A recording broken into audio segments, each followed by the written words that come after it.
Hello and welcome to Excel Highway. In today's file I want to share with you a VBA based demand planning file that you can use to generate forecasts. It's a simple but effective tool that you can use to take your sales history and create a pretty good forecast, at least as a starting point. So let me walk you through the different sheets in this file. The data for charts, that is the data that will build the forecast versus history. It's automatically generated and it's a combination of your history data and, let me scroll down, and your forecast data. Alright. The forecast report, this is the forecast that will show you for each SKU the scores for the four models. This VBA code will check each different forecast generating model: rolling average, linear, exponential smoothing, and Holt-Winters. And it's going to give a score, the MAPE score. If you're not familiar with MAPE, that's the accuracy of your forecast. And it will show you what method was selected based on the lowest result. The lower the better. So you see here it shows linear, here it shows average, here it shows Holt-Winters, etc., etc. So this is a report every time you generate a forecast. The forecast output, that's going to be the actual forecast. So it's going to give you the SKU, the month, what is the base forecast, what is the adjusted forecast. You can see there's a formula here. So the adjusted forecast is basically, if you put here a number, let's say the base forecast was 2 or 3 and you want it to be higher, so you can add 50, you can reduce, and you can also use percentages. So you can use those two to manually adjust the forecast. And we'll see that in a second when I just use some simulation. But this is also automatically generated, at least this part, and this is part that you can manually adjust. The sales history, this is where you upload your sales history. SKU, date, quantity sold. There's also these two columns that you can flag to ignore. Let's say you have a spike in demand. Let's say this had 950 as your sales, and it doesn't represent anything because you had a huge discount, promotion, whatever. You can flag to the system, ignore it, and you can, it's better to write a reason, right? So marketing, promo, I don't know, something like that. That will be very useful for you in the future to understand why did you ignore this. Last sheet is the forecast setup. Here's where you set up which items you want to forecast.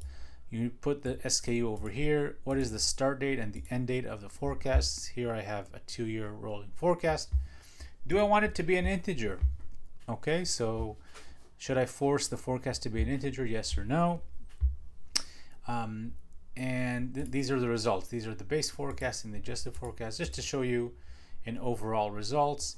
And you can see that the only place where it's changed right now is where I added these numbers. So you can see the gaps appear over here. Now if I click on generate forecast, what it's going to do, it's just going to go item by item and generate. Now you see it overrode what I did, and now it's a flat forecast.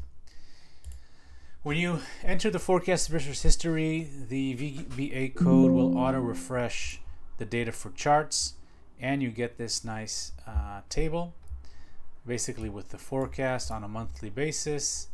You get the chart, and you have here on the right the ability to filter by SKU. So I can select granola and see the sales history in orange, and see in blue the forecast. And you can see this is a Winters Holt, so it does simulate the seasonality.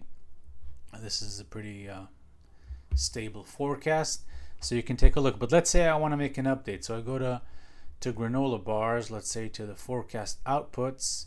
Let's say let's say I want to adjust my granola sales for the last quarter. I'm going to go ahead and filter based on the last quarter of 2025, and let's say I have a big spike here. Let me write the reason. And if I go back to forecast history, I'm expecting now the forecast, the blue area, to grow a bit. So if I go to granola bars, so you can see that spike over here. Doesn't have a huge impact on, you can see it slightly here, but you can see that now my forecast is higher. It's above the statistical forecast. So let me also show you the impact. So yeah, so it ignored this spike. If I take it, let's say I don't have that now,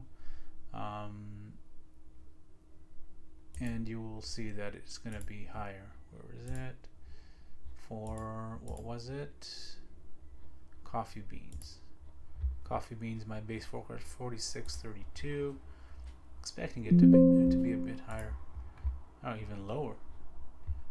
31.42. Strange.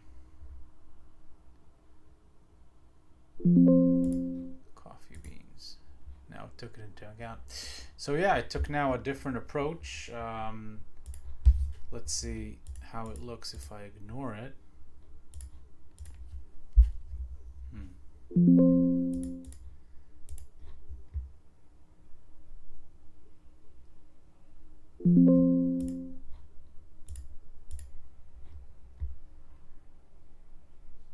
Yeah, so it's ignoring it, and you see that now it's like a straight line. So I guess that spike actually creates sort of a drop in demand.